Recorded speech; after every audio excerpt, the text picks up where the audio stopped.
Today we have this dust cleaning gel. There's a whole list of things that you can't do with this stuff. So keep away from children. You can't eat it, even though it looks delicious.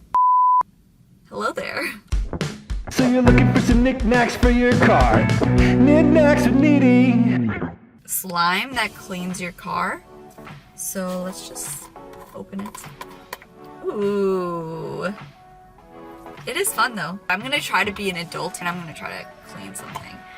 Some dust right there. If you're allergic, I would advise viewer discretion. Use it to clean up the dust.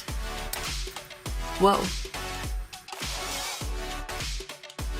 So the cleaning putty worked better than expected. Some pros of this slime. It's so fun! Another pro, it's green.